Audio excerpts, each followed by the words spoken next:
예, 주 예수여, 오늘 또 말씀 앞에 모여 계신 주님 영광과 찬송을 돌립니다.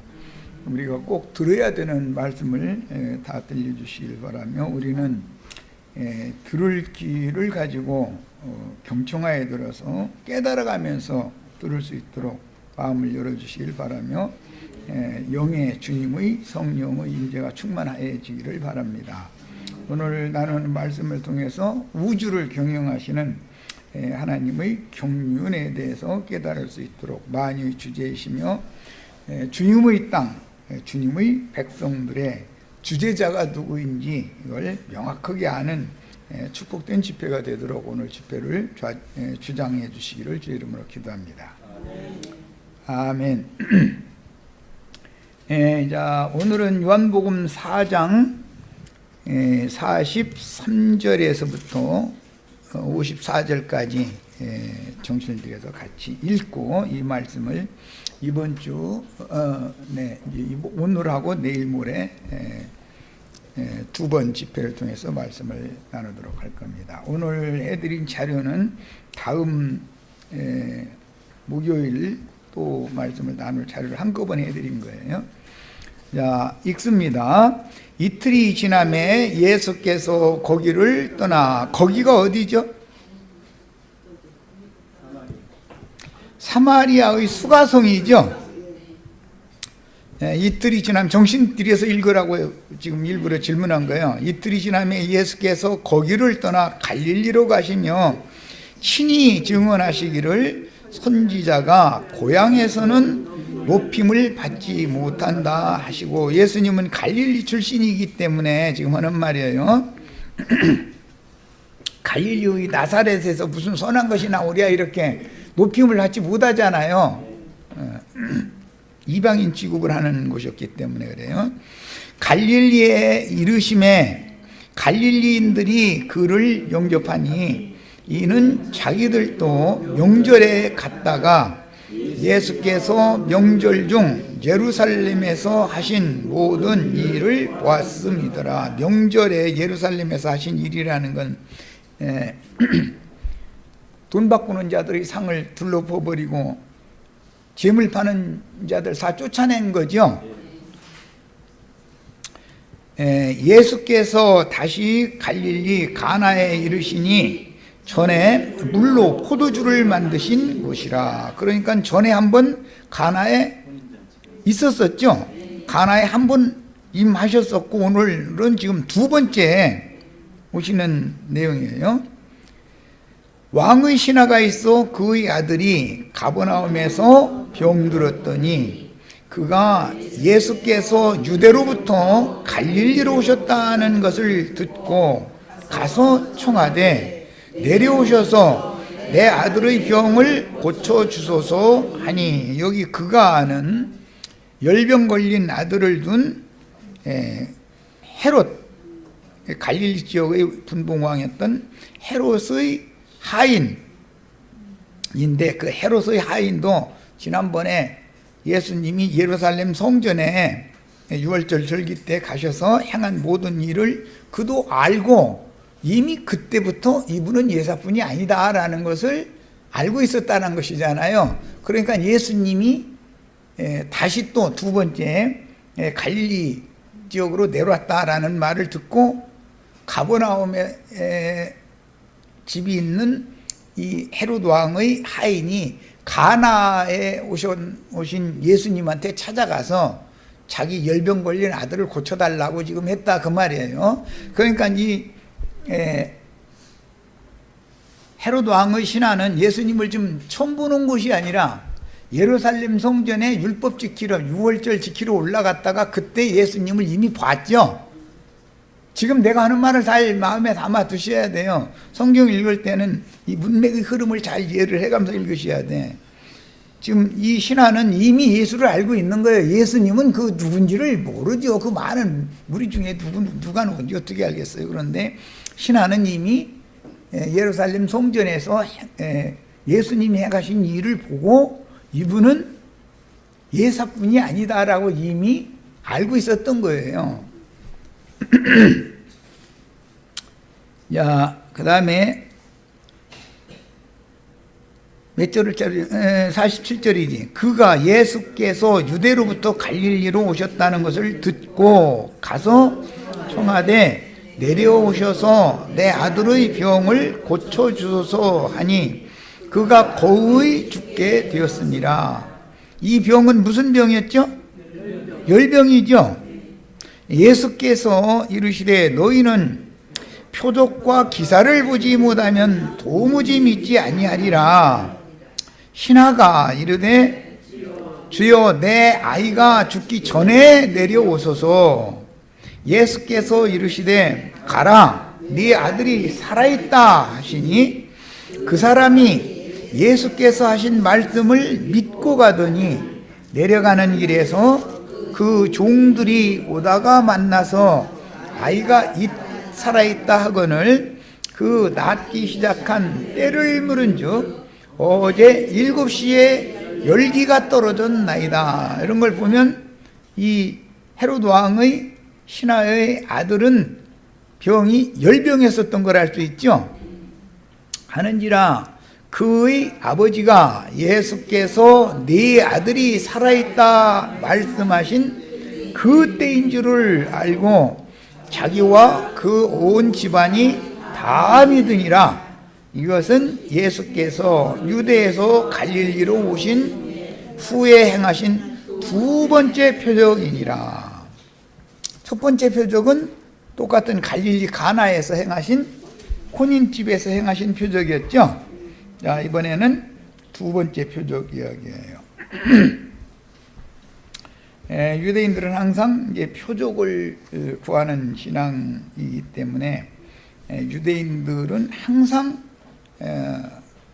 표적을 봐야 믿는다는 거죠. 그런데 표적을 보고 믿는 믿음 말고 지금 그런 유대인들임에도 불구하고 헤롯 왕의 갈릴리 지역의 분봉왕이었던 헤롯 왕의 신하 독자를 둔 열병 걸려서 죽게 된 독자를 둔 그 신하는 주님의 말씀을 믿고 갔다고 돼 있죠. 근데 실제는 표적을 봐야만 믿는 유대인들이지만 지금 이 사람의 믿음은 전혀 다른 믿음이죠. 이것을 말하고자 하는 것이 중심이다라는 걸 마음에 담아 두시고 자료 말씀으로 들어가겠습니다. 오늘 우리가 읽은 요한복음 4장의 마무리 단락이 되는 4장 46절에서 54절 여기에 보면 아주 중요한 내용이 여기 이제 감춰져 있는데 그때 당시 지리를 좀 아셔야 되고 그때 당시 로마 제국이 팔레스타인 땅을 정복을 해가지고 어떻게 분할을 해서 분봉왕들을 세워서 다스리게 했는지 이런 역사적인 사실을 이제 아셔야 됩니다. 팔레스타인 땅의 남부 유대 지역은 로마의 황제를 대리하는 총독을 보내서 지리를 하게 했어요. 유대 지역은 누가 다스렸다고요? 로마 총독 빌라도였죠. 그때 당시에 빌라도가 예수를 죽는데 넘긴 총독이었잖아요. 팔레스타인 땅을 크게 3등분을 해가지고 남유다 지역은 빌라도 총독을 보내가지고 직접 통치를 했단 말이에요. 로마가. 왜냐하면 거기 예루살렘 성이 있고 거기에 이스라엘의 중심인 예루살렘 성에는 절기를 지키러 이스라엘 백성들이 다 모이기 때문에 군대를 집중적으로 주둔시켜 가지고 소요를 막아야 될 필요가 있기 때문에 이스라엘을 다스려 먹으려면 일반 세상 나라 같지 않고 군사력으로 무력으로 정치력으로 다스릴 수 있는 나라가 아니단 말이야.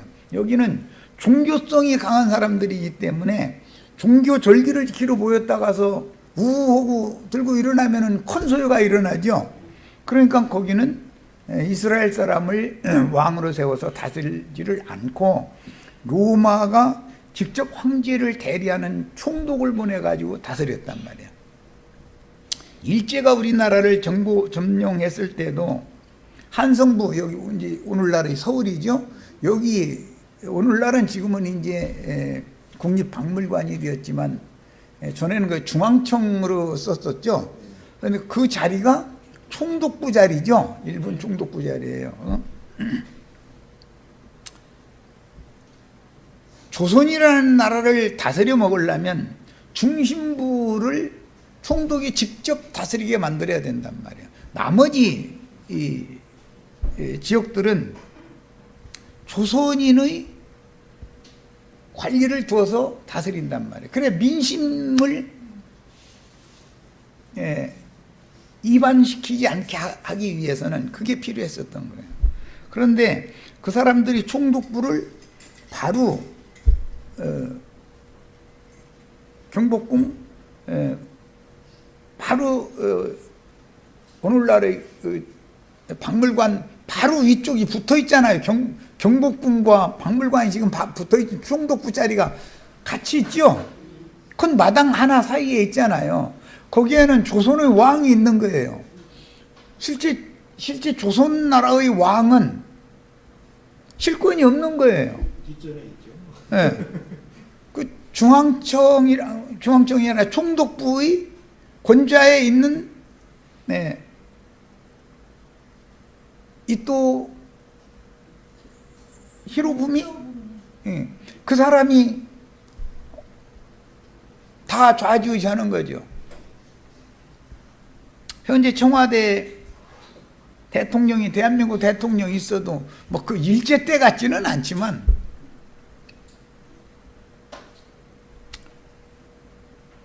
광화문로에 있는 미국 대사관 관저의 대사가 청와대를 좌지우지하죠. 북한과 뭐 우리나라만 할 수 있어요? 못해요? 미국 대사가 노하면 안 되는 거예요. 북한이 대포 쏘아서 우리나라 전쟁 일으켰었죠. 몇 년 전에 그랬잖아요. 그런데 미국 대사관에다 전화해야 되는 거예요. 이거 얘들이 이런 이거 우리 어떻게 하냐. 그러니까 조금 기다려봐. 그럼 우리는 맞대응을 못 하는 거예요. 거기서 허락이 안 떨어지니까. 이건 자주국이라고 할 수가 없는 거죠. 이런 상태단 말이야. 팔레스타인 땅은 로마에 의해서 좌지우지되는 상태였다 그런 말이에요. 네. 우리나라도 완전 자주국이 되기 위해서는 빨리 남북 통일이 되어져 가지고 외세의 어떤 세력에 의해서 좌지우지하는 이런 것에서 완전히 벗어나는 걸 추구를 해야 돼요. 그런데 이런 진리를 왜곡시키고 특검 태국기 오고 성조기 들고 나와가지고 그 사람들 이상한 짓을 자꾸 하고 이래가지고 국민들의 정신세계를 혼란시킨단 말이에요. 그럼 안 되는 거죠. 미국 대사가 대한민국 대통령을 좌지우지하면 되겠어요? 그게 무슨 놈의 나라예요? 독립국이요 그게. 대한민국의 정치 제도나 모든 것은 대한민국 국민들이 뽑은 대통령이 최종 결재를 해가지고 결정을 해서 하게 해야 되는 것이지 외국의 대사를 한테 허락을 받아서 해야 된다는 건 있을 수 없는 일인 거예요. 이거는. 그런데도 그렇게 해야 된다고 생각하는 사람들이 너무 반수 이상이 넘어요. 대한민국에는. 굉장히 문제가 보통 심각한 게 아니죠. 정신세계를 바꾸셔야 된단 말이에요. 그것은 지배국이라는, 우리는 지배국으로 사는 것이 더 좋다, 이런 그 피동적인 의식이 정신세계를 지배하고 있다는 반증이다 이런 말이에요. 어느 나라도 우리나라의 내정에 간섭해서는 안 된다. 뭐 강력하게 대처할 수 있어야 자주독립국가인 거잖아요. 이런 얘기하면 뭐 미국 CIA인가 그 사람들이 나 같은 사람까지 조사하고 그럴 일은 없으니까. 우리 대한민국 국민들은 정신세계를 반수 이상 바꿔야 돼요. 잘못되고 있는 거 지금. 아주 잘못된 정신을 가지고 있는 거예요. 그럼 안 되는 거예요. 그 사람들은 미국이라는 나라는 우리를 돕는 것은 사실이지만 자기네들의 국익에 유익하니까 우리를 도와주는 것이지, 자기네들의 국익을 위해서 중국을, 러시아를 제어하는 데 필요하니까 우리나라를 돕는 것이지, 자기네 나라가 우리나라를 돕는 것이 손해난다 싶으면 철수해버리지 돕겠습니까? 이게 뭘 명확하게 판단해야 된다는 말이야. 그런데 그때 당시 이스라엘 나라의 당시 상황이, 국민들이 반수 이상은 로마에 빌붙는 것을 추구를 했다 이거예요. 그 나머지는 명실상부한 이스라엘 나라로서의 그 명실상부한 지위를 확보하기를 원했단 말이에요. 그러다 보니까는 갈등이 심한 거예요. 로마파가 있고 시오니즘파가 있는 거예요. 그럼 로마파가 더 힘이 강한 거예요. 뭐 크게 강하진 않지만 약간, 반수가 약간 넘는 것이죠. 이게 사람 주고 이게. 오늘날 대한민국의 정치 상황과 아주 너무 똑같았었어요. 그때 당시 상황이. 이런 걸 그때 당시의 사회나 그 다음에 질이나 그때 당시의 모든 상황에 대해서 이해를 해가면서 말씀을 읽으셔야 돼요. 야, 이제 그런 상황을 보고 팔레스타인 땅을 실제로는 이제 4등분 했는데, 남쪽은 로마 총독이 직접 다스려요. 북반부를 또 양쪽으로 갈릴리 바다 서안과 갈릴리 바다 동안으로 이렇게 딱 나눠 가지고, 갈릴리 바다의 서쪽은 헤롯 안티파스라고 하는 사람한테 분봉왕으로 세워서 다스리는 거예요. 동쪽은 헤롯 빌립이라고 하는 헤롯 안디바의 동생한테 주어서 다스리게 하는 거예요. 그러니까 빌립의 아내가 헤롯의 아내가 되어져 가지고 문제가 됐었던 거죠. 여자가 그렇게 없어 가지고 예수를 데리고 사느냐고 요한이 한마디 했다가서 감옥에 갇혔다가 죽은 거잖아요. 요한이 한 말이 잘못한 말이에요? 아니, 왕이 여자 얻고 싶으면 이쁜 여자가 팔레스타인 땅에 얼마나 많았겠어요. 그런데 동생의 딸 헤로디아라는 그 동생이 난 딸, 의붓딸이지, 데리고 와가지고서 하는데 좋다고 데리고 살면서 또 그 빌립의 딸은 헤롯의 생일잔치 때 춤춰가지고 뭐 나라 반 주겠다는 약속 받고서, 여기 나라 반 필요 없고 저 세리요한 목이나 달라고 또 지 엄마한테 물어보니까 그거라 해가지고 사건이 이렇게 됐다면, 그때 당시의 이스라엘 사람들의 정치적인 그 관점이나 정치적인 세계, 그들의 문화, 정서, 이런 것을 알아야 된단 말이야. 이 성경의 배경을 알아야 되니까. 그리고 레바논 그 북쪽, 헐몬산 북쪽은 오늘날로 말하면 이제 시리아라고 그러죠. 그쪽 지역은 무사미아라고 하는 로마 사람이 직접 거기 또 가서 왕으로 임명받아 가지고 다스렸어요. 거기는 로마 사람이 다스려도 되는 것은, 왜냐하면은 거기는 군사력으로, 로마의 정치력으로만 다스려도, 거긴 종교성이 있어서 뭐 매년 어디에 막 모여서 막 몇백만이 모이고 이런 일이 없는 지역이니까, 그래서 이렇게 분할 통치를 했다, 이런 것 보고 제국의 황제 밑에는 분봉왕들이라는 것이 세워진단 말이에요.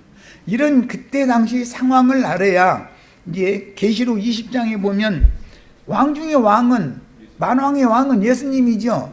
그런데 새로운 우주는 분봉왕들에게 맡겨서 다스린다 이거예요. 누구는 10골, 누구는 5골, 이런 식으로 맡겨 다스리는 거예요. 그런 세상 나라의 정치 제도, 그때 당시의 상황, 이런 것들을 알아야 성경이 말하는 의도를 알기 때문에 지금 역사적인, 정치적인, 지리적인 배경을 잠깐 말씀을 드렸어요.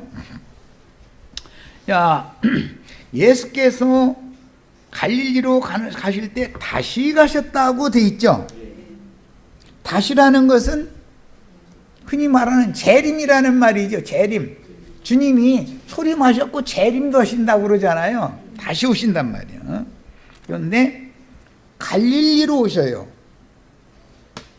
예루살렘에 가시는 것은 뭐 하러 가셔요?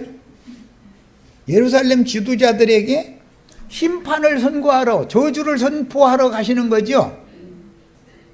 갈릴리로 오시는 것은 구원을 베풀러 오시는 거예요. 지금 이 얘기를 하는 거예요. 세상의 기독교계가 기다리는 재림 주님은 무슨 주님으로 지금 오실 거예요? 심판하러 오시는 거예요. 심판하러. 예루살렘 지도자들을 아무리 설득을 해도 그 사람들이 예수님께 돌아와요 대적하고 예수를 핍박하고 죽여요? 결국 핍박하고 죽이죠. 그러니까 세상 교회의 기득권을 가진 사람들은 절대로 돌아오지 않게 돼 있는 거단 말이에요. 상징이요. 그래서 세상 교회와 전혀 다른 어떤 신앙 노선을 추구하는 사람들이 있는데, 이 사람들은 사마리아 사람들이나 갈릴리 사람들이었지 예루살렘 사람들이 아니었다 그런 말이에요. 이것을 아셔야 돼. 사마리아 사람들이나 갈릴리 사람들에게는 구원을 베풀러 오시죠. 예루살렘 사람들에게는 심판을 선고하러 오시는 거예요. 예수님이 한번 말씀하시면 그대로 돼야 안 돼요? 그대로 돼요. 오늘 갈릴리 지역의 서한 이 서북단 지역을 분봉왕으로 다스리던 헤롯의 신하의 아들이 열병 걸린 데서 고침받는 내용인데, 이 바로 앞에 나온 말씀은 사마리아 성의 수가성 사람들이 구원받은 얘기가 나왔죠. 그러니까 남유다 사람들이, 예루살렘 사람들이 이방의 피가 섞였다. 갈릴리는 이방 지역이라고 아예 쳐다도 안 봤었어요. 이 유대 사람들은 아주 멸시하고. 그 선지자가 오시면 예루살렘으로 오실 것이라고 생각했지 갈릴리로 올 거라는 건 꿈에도 생각을 안 했었던 거예요. 그러니까 갈릴리에서 무슨 선한 것이 나냐 이러는 거예요. 그래서 나오면 예루살렘에서 나와야지 이렇게 생각한 거예요.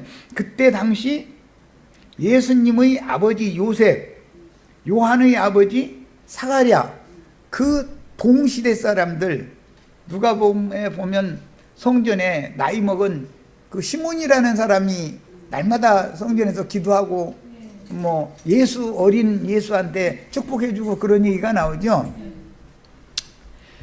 그 예수님의 한 세대 앞에 세대에 1.5세대에 앞선 거지 사실은. 이제 그 세대에는 힐렐과 샴마이라고 하는 유대교의 거목들이 있었어요. 양대 산맥이라고 그러는, 이제 그렇게 표현을 하는데, 그 사람들이 교리를 만들었다 이거예요. 하나님의 말씀인 율법이나 시가서나 역사서나 이런 하나님의 말씀을 사람의 교훈으로 613개 조항인가 이렇게 만들어 가지고 무엇은 해야 되고 무엇은 하지 말아요. 248, 356, 365 248을 조항은 하지 말라는 거, 365 조항은 하라는 거, 이렇게 다 그걸 쪼가리로 해가지고 그걸 지키라고 강요를 했다 이거예요. 율법 행위를 강조했다 이거예요. 그들의 후예들이 예루살렘의 기득권자들이었던 거다 그런 말이에요. 그래서 예수님은, 하나님이 보낸 선지자는 빈들에 있는 광야에서 외치는 자였던 요한에게 하나님의 말씀이 임했었던 것이지, 그런 저명한 유대교 지도자들에게 하나님의 말씀이 주어진 게 아니었단 말이에요. 신앙 노선이 다를 수밖에 없는 거죠. 그래서 요한과 예수님의 노선으로 흐르는 그런 신앙 노선이 감춰져 있기 마련이고, 요한과 예수, 침례 요한을 지금 말하는 거예요. 침례 요한과 예수 그리스도로 흘러내려오는 그 신앙 노선은 구원의 노선이지만, 힐렐이나 샴마이 같은 저명한 유대교의 랍비들의 신앙을 전수받은 유대교 지도자들의 노선은 다 저주받은, 심판받을 사람들의 신앙이었단 말이에요. 야, 오늘날도 이게 딱 갈라져 있죠. 큰 성 바벨론이라고 하는 큰 성 바벨론 큰 음녀의 7머리들이 지금 다 랍비들이잖아요. 현대의 랍비들이잖아요. 유명한 신부님 목사님들이잖아요. 그들이 만들어 놓은 사람의 교훈으로 하나님의 말씀을 변질시킨다 이거 자꾸. 하나님의 말씀에다가 사람의 그럴싸한 교리를 갖다 덧붙이는 거예요. 그런 신앙 노선은 어마어마한 유대교라고 하는 조직 체제를 갖추고 있고, 예수님이나 요한이 와서 말씀을 전할 때 다 유대인들이고 다 유대교인들인데 예수님 따라다니는 사람들이 몇 명이나 있었겠냐 이거예요. 그러다가 예수님의 세력이 점점 더 강해지니까 이제는 경계를 하잖아요. 저쪽 편 사람들이. 이래가지고 결국 예수를 죽이는 거예요. 신앙 노선은 처음부터 창세기에서부터 가인의 노선이, 가인의 길에 행하는 노선이 있고, 가인이 죽인 아벨 대신해 주신 셋의 노선이 있어서 처음부터 끝까지 신앙 노선이 갈라져 있는 것이다.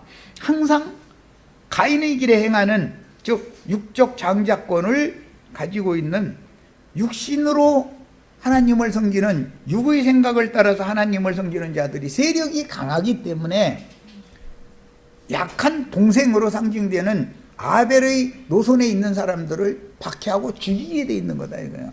그 수를 양쪽에서 채워가는 거예요. 지금 계시록에 가면 하나님이 그 수가 다 찼으면은 인류 역사를 더 이상 진행을 할 필요가 없는 거다 이런 말이에요. 이게 하나님의 뜻이에요. 그래서 늘 나는 우리 지체들 만나면 교회에 대해서 이상을 봐야 된다. 교회라는 것이 세상 교회라는 것이 있고, 세상 교회는 마귀의 자식들이다 이거요. 저주받은 자식들이다 이거요. 그들이 거기에서 기득권을 가지고 있는 거예요. 그런데 그들은 힐렐이나 샴마 예수님 때 어마어마한 학문을 가지고 있고 유능한 사람들이고 굉장한 사람들이다 이거예요. 오죽하면 그들의 조상들이 사장되어졌던 히브리어 자신들의 모국어를 회복시킨 사람들이에요. 그들의 전통 문화를 계승하게 해야 되니까. 왜냐하면 율법을 지키는 아론 반차의 대사제 제도를 이끌어야 계속 이어나가야 되니까. 그랬단 말이에요. 그런데 예수님이 오셔서 아론 반차의 사제 직분은 폐기시켜버리고 멜기세덱 반차의 사제 직분을 새로 세우는 걸 하니까 이 사람들이 가만히 있겠어요?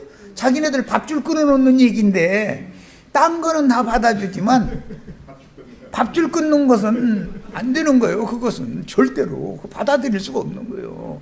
그래서 예수를 죽이고 사도들을 또 대제사장 무리가 사도들 또 사도행 지나가면 계속 박해하고 죽이고 하는 게 대제사장 무리가 그러잖아요.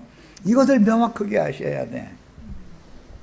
이런 성경의 흐름에 대한 기본 지식이 없는 상태로 성경을 아무리 가르치려고 해도 이게 가르쳐지지가 않는 거예요. 기독교계에서는 자기네들의 아론 반차의 그 사제 직분 그 관점으로, 그들의 신학의 관점으로 성경을 읽고 성경을 그렇게 해석하는 거예요. 힐렐이나 샴마이라고 하는 사람들이 어마어마한 학자들이었던 거예요. 그들의 지식은 말로 할 수 없어요. 그런데 뭐 자기네들 그 수하에 와서 문화생으로 예수님이나 세례 요한은 가르침 받은 적도 없는데, 즉 말하자면 신학을 공부한 사람들이 아니잖아요. 침례자 요한이나 예수님은 힐렐이나 샴마의 그 문화생이 아니잖아요. 힐렐의 손자가 그 가말리엘인가 이제 그런데, 힐렐이 아버지가 그 누가복음에 나오는 시몬, 예수를 축복해 줬었던 그 시몬이었었고, 이제 그런 노선이기 때문에 그 사람들은 굉장한 집안이고 아주 어마어마한 사람들인 거예요. 가말리엘 신학을 한 사람이 바울이잖아요. 그러니까 힐렐의 노선에 있는 신학을 바울도 다 공부를 해본 사람이에요. 그런데 예수를, 영으로 오신 예수를 만난, 빛으로 오신 예수를 만난 다음에 그 신학에서 배운 모든 것들을 배설물로 다 버렸다는 거잖아요. 이게 쉬운 문제가 아니단 말이에요.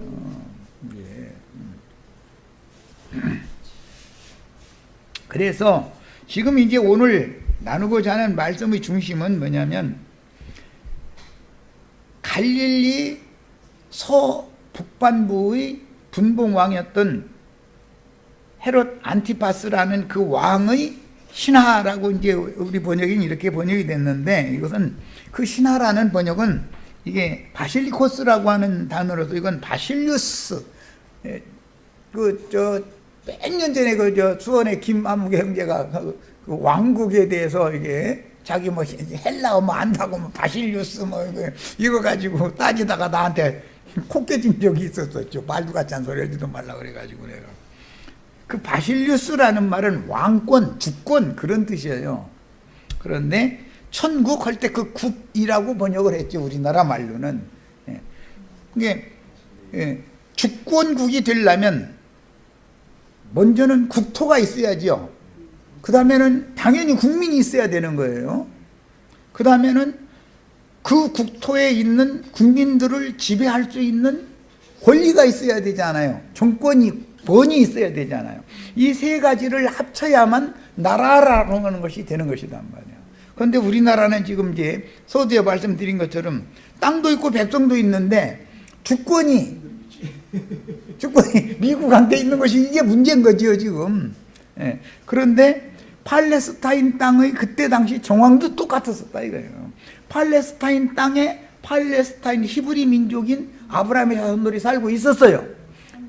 땅이 있고 백성이 있는데 주권이 없는 거예요. 주권이. 왕이라고 해봐야 허수아비로서 로마 황제가 분봉왕으로 임명해 놓은 왕이다 이거예요. 국민이 직접 뽑은 선출직과 공무원직, 임명직은 하늘과 땅이죠. 임명직은 권리가 없잖아요. 임명직은 국민들을 섬기는 직인 것이기 때문에 봉사를 하라는 직이지. 공무원이 국민들한테 틱틱댔다가는 공무원 목 잘라버리죠. 동사무소 예를 들어서 이제 동사무소에 가서 뭐 서류 좀 하러 왔다가 이렇게 제출했는데 아이 지금 바빠 죽겠네 뭐 이러면 그렇게 하는 거 카메라, 요즘에는 핸드폰에서 카메라 딱 찍어가지고 녹음까지 딱 해가지고서 서울시 시장 민원실에다가 딱 넣으면 뭐 그냥 당장이야 그거는. 그러나 그 사람이 예를 들어서 그 동네 주민들이 투표를 해서 뽑아서 앉혀놨어. 그러면은 틱틱댔다 해가지고 잘른 애들 묻어죠. 국민들한테 물어봐야 되잖아요. 그 동네 주민들이 뽑아서 세웠으니까 주민들 보고 물어봐야 되잖아요. 투표를 다시 해보든지 이 사람이 자꾸 당신들이 뽑은 이 사람이 이런 짓을 한다는데 이거 계속 이 직무를 하게 할지 파면시킬지 당신들이 결정해라 하고 다시 또 물어봐야 되는 것이지 자르지를 못하잖아요. 지금 정치 얘기를 하는 것은 주권이라고 하는 것을 설명을 하느라고 그래요. 야, 팔레스타인 땅이 있고 그 백성들이 있으면 팔레스타인 땅의 주권을 가진 왕이 세워져야지. 어떤 제국의 황제가 분봉왕으로 세운 사람은 허수아비지 무슨 실권이 있냐 이거예요. 조선 총독부 총독만 또 묻어죠. 명칭은 왕이에요. 조선의 왕의 명맥은. 그런데 실권은 하나도 없는 거예요. 왕이 뭐 하자고 해도 총독부에서 총독이 너무 안 되는 거예요. 일부러 안 된다고 트집을 잡아버리는 거죠. 그럼 안 되는 거지 어떻게 할 거예요.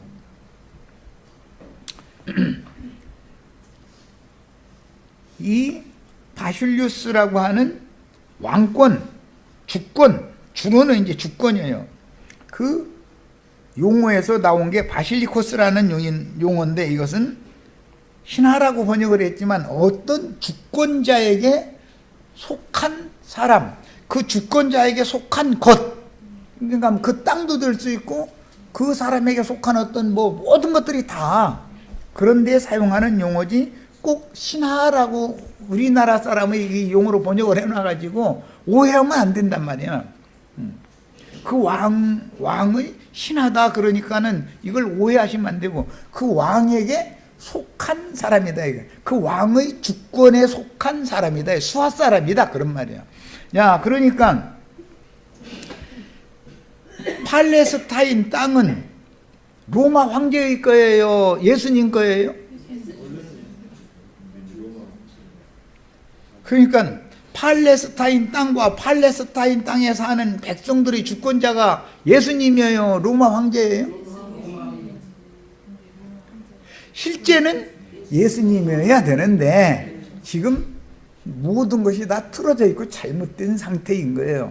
자, 그래서 헤롯 왕의 주권에 속한 그 사람이 어떻게 예수님의 주권에 속한 사람으로 돌아오느냐, 이 얘기를 지금 하고자 한다, 그런 말이야. 이해하셨죠, 이제? 오늘 우리가 읽은 이 말씀은 이런 배경을 이해를 하고 말씀을 이제 들어가야 되는 거예요. 자, 로마 황제가 임명한 이스라엘의 왕, 그런데 그 사람의 신분이 정통 히브리인이 아니죠. 에돔 족속이죠. 에돔은 야곱의 형인데 에서의 별명이 에돔이잖아요. 에돔이라는 용어는 창세기 시작에 아담, 북다는 뜻이에요. 땅의 색깔을 두고 하는 말이에요. 북다는 건 죄인이라는 걸 상징하는 거예요. 아담 하면은 죄인, 에돔도 북다는 뜻이 똑같이 아담과 에돔은 같은 용어예요. 야, 후대의 발음이죠. 에돔이라는 것은 창세기에서는 아담이었었고, 예, 그런데 에돔은 육적 자식이잖아요. 에서는. 야곱은 영적 자식이었어요. 이게 상징이란 말이에요. 그러니까 지금 헤롯 왕과 에돔 사람 헤롯 왕과 정통 유대인 중에 유대인인 예수님 둘을 신분적으로도 혈통적으로도 일부러 딱 갈라놓고 있다, 그런 말이에요. 이런 배경을 아셔야 돼. 그런 것을 여기에 써놓지 않아 가지고 정치 상황이나 지리적인 환경이나 그 다음에 그 주권자의 신분, 이런 것이 이 상세하게 알지 못하는 상태에서 이거 읽어야 다 소용없는 것이 되어버리는 거예요. 말하고자 하는 의도가 감춰져 버리기 때문에. 그러니까 영의 세계에서는 팔레스타인 땅에 예수님이 오신 것은 자기 땅의 자기 백성들에게 오신 것이죠. 오셔가지고 내가 이 땅의 주인이고 내가 너희는 내 백성이기 때문에 내가 왕이다, 이것을 선포하러 예수님이 오신 거잖아요. 그런데 그것을 예루살렘 사람들이 거부해버렸다 이거예요. 배척해버렸다 이거예요. 왜? 눈이 멀고 기가 막혔고 있기 때문에 예수님이 하시는 말씀이 도무지 믿어지지가 않는 거예요. 그러면 막 휘황찬란한 어떤 모습으로 와서 내가 원래 우주를 창조한 창조주가 나야. 그리고 특히 나는 이 젖과꿀이 흐르는 가나안 땅을 아브라함 자손들에게 기업으로 준 여호와가 바로 나야. 내가 내 땅 지금 되찾으러 왔어. 이게 토지무르기 지난번에 추수 얘기할 때 말씀드렸죠. 예수님이 지금 당신의 땅 물으러 온 거잖아요. 내 땅 여기 엉뚱한 이 세상신 마귀, 수하들인 바다에서 올라온 짐승들, 땅에서 올라온 짐승들, 이 짐승놈들이 차지하고 있는데 이것들 다 쳐내버리고 내가 내 땅 차지할 거고 너희는 내 백성이 돼야 돼. 내가 너희 다 잘 다스릴 왕이야. 그러니까 알아들으면은 예수를 믿겠죠. 그런데 이게 가짜는 것이 어디서 와가지고 말이요. 우리가 그 아버지도 알고 그 어머니도 알고 그 동지간들도 다 알고 이게 간 사람 이게 돌았잖아요. 미쳤잖아 그랬잖아요. 이게 미친 거 아니에요, 이 사람. 너희 아버지 못 쓰고 너희 동기간들이 근근하게 살고 하는 거 다 알고 벌거벗고 땅바닥 기어다니면서 주워 먹어 자꾸 막 홀려싸고 할 때 다 우리가 그 같이 자라면서 봤는데 뭔 소리야. 이제 이런 거죠. 그러니까 예수를 알되 육체로만, 외모로만 예수를 봤다 이 말이에요. 그 속에 계신 말씀을 통해서 그분 속에 자기네들의 조상 대대로의 하나님 여호와가 함께 계신다는 사실을, 그래서 예수와 이스라엘 사람들이 아버지라고 부르는 하늘 아버지는 하나인 것을 안 보이는 거예요. 안 보이는 거예요. 그러니까 예수님이 만약에 2000년이나 지난 이 시대에 여기에 갑자기 오셨다고 봐. 예를 드는 거예요, 이제. 뭐 그럴 리도 없지만은 사람으로 갑자기 이렇게 나타났어. 그래가지고, 야, 내가 이 우주의 조물주고, 너희는, 너희 다 열심히 나 믿느라고 애쓰는데, 너희가 믿는 그가 나요, 바로. 이러면은 저 미친놈 아니야. 그거 너무 당연하지요? 이해가 되죠? 그때 당시 상황이 그랬다, 이거예요. 그러면 그때만 그러고 그 다음 세대부터는 그분이 예수님이 우리 조상의 하나님이라고 이 땅의 주인이 그분이기 때문에 그분이 토지 무르기 하러 오시려고 미리 율법에다가 무슨 안식년, 면제년, 희년제도 율법 지키라고 희년에는 토지를 무르게 해야 된다고 이런 것을 말씀을 미리 다 해놓으신 분이 그분이 오셔서 이제 자기 땅 찾으러 왔다고 이렇게 믿는다는 것이 오늘 이 열병 걸린 독자를 둔 아버지가 예수님 말씀만 선포가 되니까 딱 믿었다 그러는데 이게 쉬운 문제가 아니단 말이에요. 그냥 벌로 읽으면은 그 사람 뭐 그냥 예수님 말씀하셨으니까 그냥 믿고 간 거지 뭐 그랬더니 나섰더래 뭐 지금 성경 해석을 다 이렇게 하고 있다 이 말이에요. 지금 이 믿음이라는 것은 영원히 죽느냐 영생하느냐를 나누는 믿음을 말하는 것이지 기독교식으로 말하는 그런 믿음을 말하는 게 아니라 이 말이에요.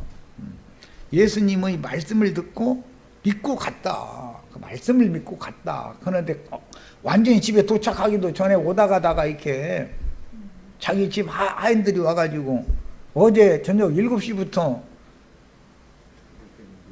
열이 내려가가지고 나왔다고. 그러니까 가만히 생각해, 어제 저녁 7시? 그러니까, 가만히 생각해 보니까 예수님이 말씀 선포하시던 그 시간이더라, 이거예요. 그러니까 예수님이 한번 말씀을 선포하시면 시간, 공간이 상관없이 이루어지죠. 우주 중에 그대로 되는 거 아니에요. 하나님이 빛이 있으라 한 말씀 하시면은 우주 공간에 상관없이 그냥 딱 생기는 거죠. 그래서 아브라함이 믿은 하나님은 없는 것을 있는 것 같이 부르시는 하나님이요.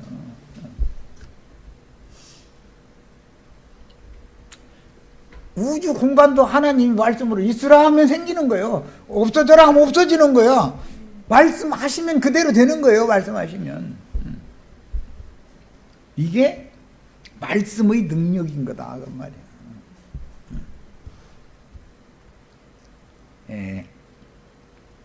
지금 오늘 나누는 말씀은 이제 배경을 설명하다 보니까 첫 시간이 다 가버렸는데 갈릴리 가나에 이르셨다 그랬는데 이 가나라는 용어는 갈대가 많은 개천이라는 히브리 단어의 의미에서 파생된 갈릴리 해변가의 어떤 마을 이름인데 하필이면 왜 갈릴리에 오셔서 표적을 행하냐 말이에요.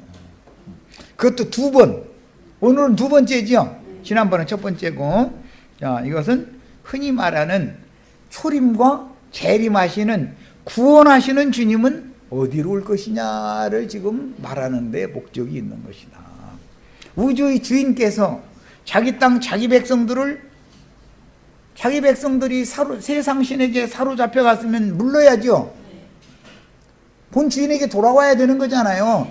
희년이라는 건 첫째가 기업을 부르는 것이고 집을 팔았으면 자기 집으로 값없이 돌아오는 거예요. 땅을 팔았으면 자기 땅으로 값없이 돌아오는 거예요. 모든 것을 물으는 거예요. 지금 희년을 가지고 예수님이 자기 땅 자기 백성들에게 오시는데 앞에서는 사마리아 여자에게 오셨었던 것이고 그 사마리아의 수가성에 구원하시는 주님이 구원의 선물을 가지고 오셨죠. 오늘 지금 갈릴리 가나에 구원하시는 주님이 그 신약 마태복음대로 하자면 도적같이 지금 오시는 중이다. 도적같이. 예루살렘 사람들은 도적같이 오신 메시아를 몰라보니까 영접을 안 넣은 거예요. 그러면 구원이 없는 거예요. 예루살렘에 가시면 저주를 선포하러 가시는 거, 심판을, 너희가 어떻게 지옥의 판결을 피할 수 있느냐. 예수님의 입으로 우주의 대주제이시며 재판장이신 예수님이 지옥 판결을 한번 선고하면은 선고가 집행되는 날은 반드시 오죠. AD 34년에 선고했는데 AD 70년엔 집행이 되어버렸다 이거예요. 그러면 그동안에 36년이라는 기간을 왜 바로 심판을 선고하시다 말자 바로 심판을 안고서 기간을, 유예 기간을 뒀느냐. 세상에서도 너는 사형 그래도 그날 죽이지는 못하죠. 혹시 사형 판결이 잘못됐을 수도 있으니까 뒷조사를 다시 해봐야 되고 민심 동향도 살펴봐야 되고 이거 해야 되잖아요. 저 여담이지만 옛날에 전아무개라는 사람은 그 사형 이거 선고받은 사람들 소리 올리면은 보지도 않고서 누구누구 남겨보지도 않는다. 보지도 않고 사인하고서 또 없어? 그런 데잖아요. 그랬대잖아요. 아주 유명하죠. 김영삼 씨는 그 소리 올리자고 하니까 아프다고, 오늘 그 소리 올라오는 날이니까 법무장관 대통령 면대로 가겠다고 그러면 나 오늘 아파서 저기 일 못 보니까 다음에 하자고. 근데 다음에 또 기다렸다가 이제 오늘은 이제 가서 올리겠다 해서 서류 들고 가려고 법무부 장관이 대통령 면대로 간다고 그러면 나 오늘 또 몸이 아파가지고 좀 쉬어야 되겠다 이래가지고 자일피 비자가 자기 임기 끝날 때까지 사형서 사인을 한 번도 안 해가요. 사형을 집행을 한 번도 못 했다는 거잖아요. 자, 그러니까 사람이 치리자가 누구냐에 따라서 이렇게 된다는 거예요. 예수님은 당연히 사형 판결을 내실 수 있는 대제사장이고 최후의 재판장인 왕 중에 왕이시지만 판결을 해놓고서도 그래도 요것들이 조금이라도 돌이키면 거기서 사형을 무기징역으로 감형시켜 주려고 기다리는 거예요. 우리 예수님은. 그런데도 아무리 기다려도 더 이상은 안 되겠다 싶으니까 할 수 없이 투커먼 로마 편 들던 사람들이잖아요. 사람들이, 국민들이 대부분이 그때 당시 반수 이상 우리나라가 지금 투커먼 성조기 들고 나와서 이 난리 내는 이거와 똑같은 상황이었었어요. 그때 당시. 이제는 도저히 안 되겠다 싶으면 너희가 그렇게 로마 좋아? 그래 알았어. 그러면 로마를 일부러 통해서 예루살렘과 이스라엘 나라를 완전히 초토화시켜버리는 거예요. 미국 너무 좋아하시면 안 돼요. 어느 날 잘못 꼬이면은 미국이 꼭 우리나라를 지금처럼 도와주는 것이 아니라 자기네 나라에 유익이 없다 싶으면은 버리고 오히려 우리를 압제할 수도 있는 걸 모르는 거예요. 세상 나라라는 건. 뭐 나는 그럴 리는 없다고 믿지만 나도 그렇게 않기를 바라고 그러지만 이 세상 나라라는 건 모르는 거예요. 다 이해관계를 가지고 하는 거기 때문에 여기까지서 마칩니다.